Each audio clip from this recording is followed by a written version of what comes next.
Thanks for joining me. Today we're going to be tying a Cloghan Cascade. So, hook I have in the vise is a Kamasan B175, and on that hook I have a 3.8mm fluorescent green bead. It's just a slight variation of the original, which was designed by Ryan Neeson, who's one of the guides over in Cloghan Lodge. So I'm going to be starting off threadwise with some Uni 80 in white, and I'm going to catch it in right behind the bead. So layer a good base of thread just to try and help secure the bead. Obviously there's a big recess in behind the bead which takes a bit to fill up, but if you can get it secured just so that it's not sliding up and down the shank. Now for a rib or a tag, start off with, I have some silver oval in small, and I'm going to catch it in just on my side, right in behind the bead. Oh, slipped out there. Just trim that off, it's a little frayed. There we go. So catch it in on my side and bring it all the way down with me until just past, well, between the point and the barb, kind of standard. If you wanted your fly to be a little shorter, maybe just not take it down as far. I'll do there. So bring our thread back up a bit, just enough for 3 or 4 turns to create a small tag.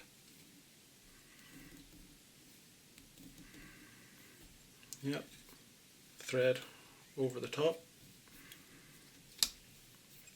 3 turns just to bind it down, trim off our excess. Now for our tail, I have it's a mixture of orange and yellow bucktail. It's already pre-mixed. Just see if you can see in the video, the tails aren't very well lined up, so they don't have to be perfect. Just so there's nothing really long sticking out. Turn it round. Now for length, you're talking 1.5 to 2 times length of your shank. So just hold it over the top. A couple of turns to bind it down. And tighten in. There we go. And where's the flash? I'm going to add a couple of lengths of flash in, which is this micro pearl. So tie on my side first.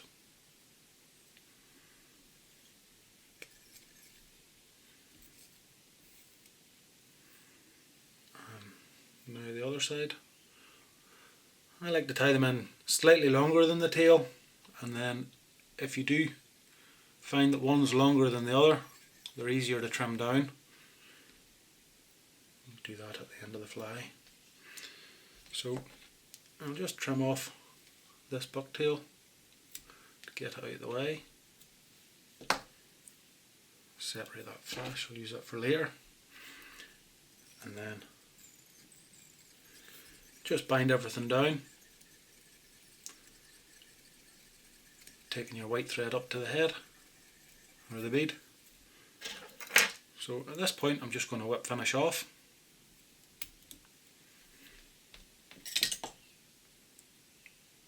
There we go. And I'm going to add a Glow Bright butt. So I have Glow Bright number 12 here, which is a nice fluorescent green. So we'll catch it on just a few turns so that it'll secure the bobbin. Trim off, and then just build up a bit of a butt. That's good. And then open turns just to take your floss away, back up into behind the bead. This all helps bring the body up nice and smooth and helps fill in the recess in behind the bead.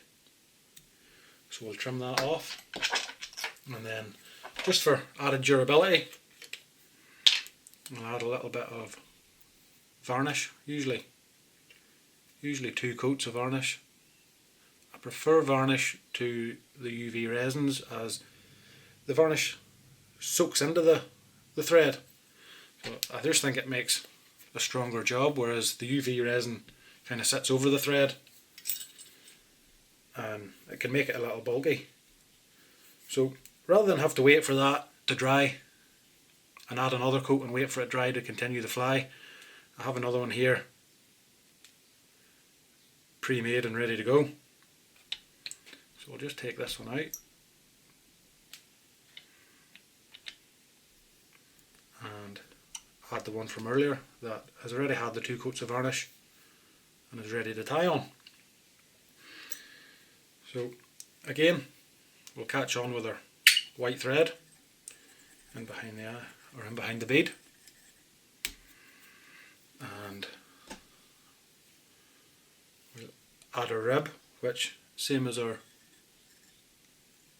tag, small silver oval, and just work our way down.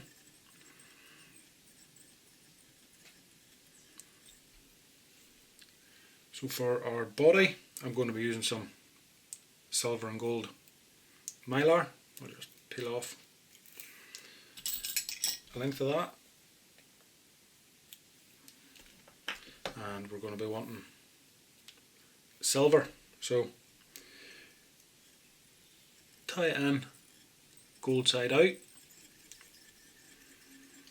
bring our thread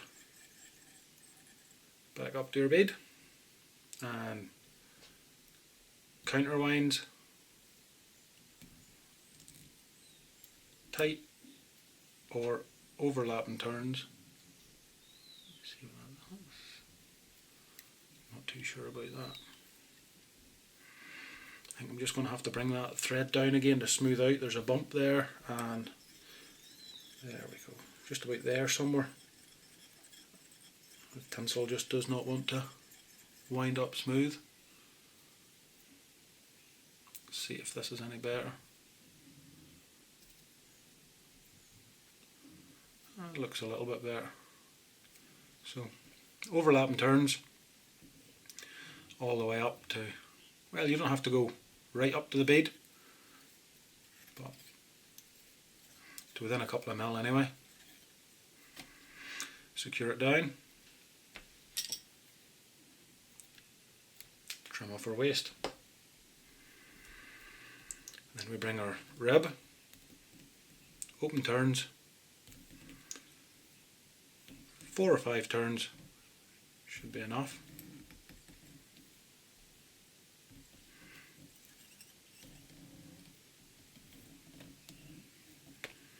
And once again, catch it in, trim off our waist. Now we're going to tie in our wing, which the original pattern calls for a badger wing, but we're going to use grey squirrel today. I suppose badger isn't that easy to source, so we'll just pinch off.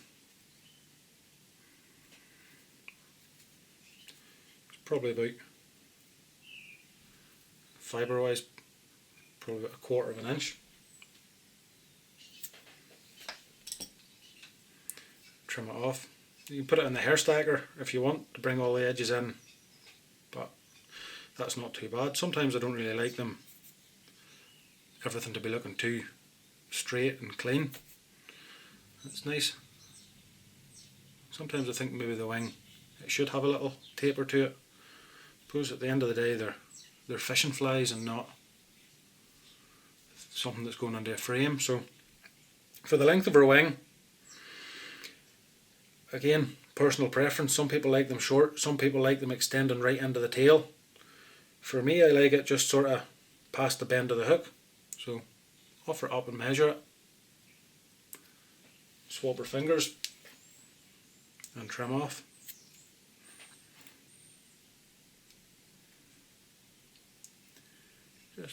a couple of turns over the top to bind it down in. So that's not looking too bad. And then we'll just add a strand of our flash again, either side.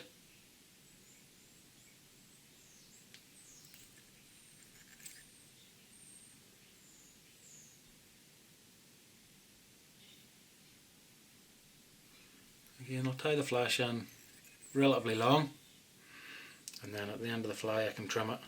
Oh, that didn't work out well. Just caught it with my thumb there.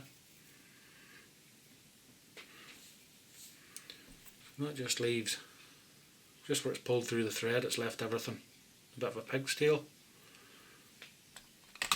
So trim off the bad end. And we'll try it again.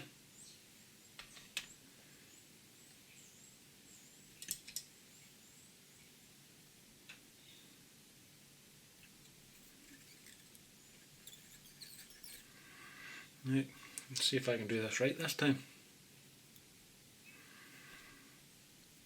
Trim off our waist. And now for our hackles. The original Cascade was orange over yellow, whereas this one's the other way around. So I have here a dyed orange hen. I'm just going to pull out a suitable feather. Take off the fluff at the bottom.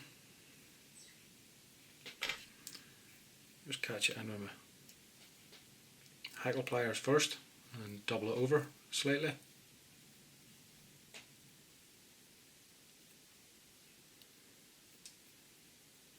Go. Yep. And trim off our tip.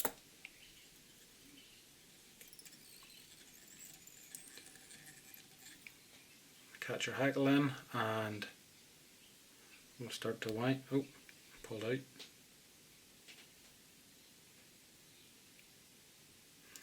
We're not doing too well at this one, are we?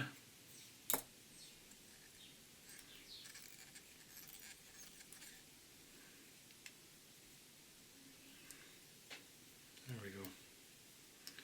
So 1, 2,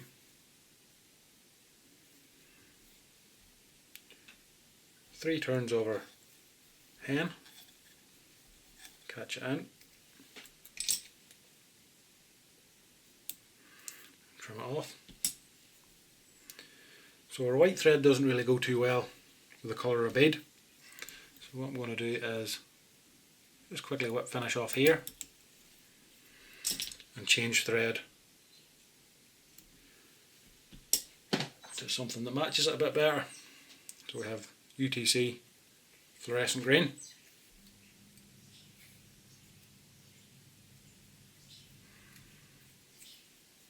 So we'll catch it and trim off our waist. And the final hackle in this fly, the pattern I was given said Windbush yellow.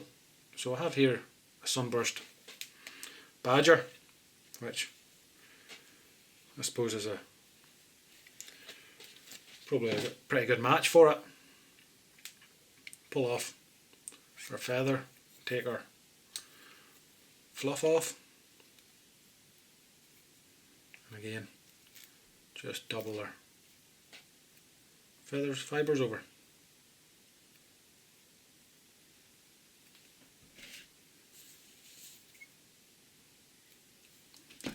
Trim off our tip and catch it in.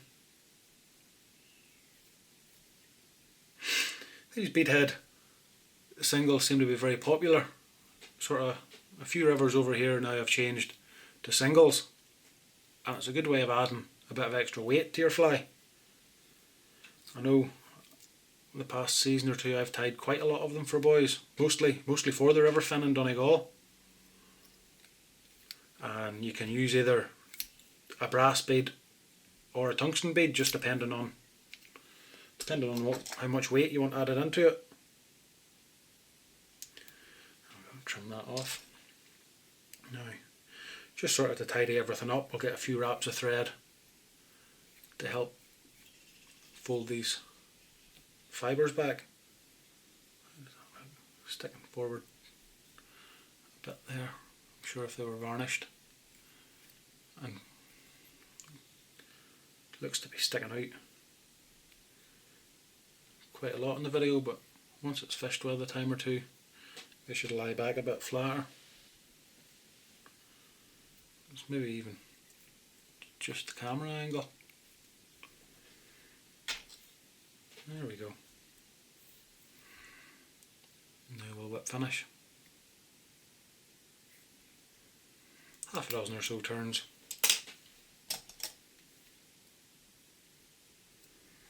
Trim off. And a spot of varnish. So, I hope you enjoyed the video. Thanks for watching. And I think maybe next time I'll aim to do a trout pattern.